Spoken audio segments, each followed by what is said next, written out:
আজ সকাল থেকে এত বৃষ্টি হচ্ছে যে বাজারেও পাঠাতে পারলাম না। বাড়িতে তেমন কোনো সবজিপাতিও ছিল না।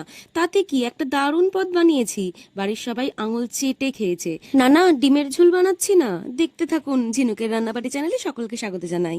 আলু আর ডিম ভেজে রাখার পর সেই তেলেই দিয়েছি গোটা জিরে, তেজপাতা, শুকনো লঙ্কার গোটা গরম মশলা ফোড়ন। তারপরে দিয়েছি পেঁয়াজ কুচি। 2 মিনিট ভাজা ভাজা হওয়ার পরে দিয়েছিলাম আদা আর রসুন বাটা। তাতে দিলাম জিরে গুঁড়ো, কাশ্মীরি রেড চিলি পাউডার, হলুদ গুঁড়ো, লবণ।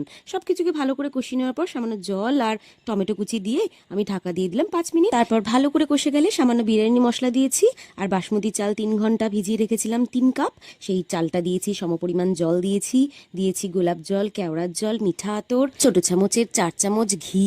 ভালো করে মিশিয়ে নিয়ে তারপরে ডিম আর ভেজে রাখা আলুগুলো দিয়ে পাক্কা 20 মিনিটের জন্য ঢেকে দিলাম। 20 মিনিট পরের তেজ দেখেছেন কি দুর্দান্ত লাগছে না দেখতে?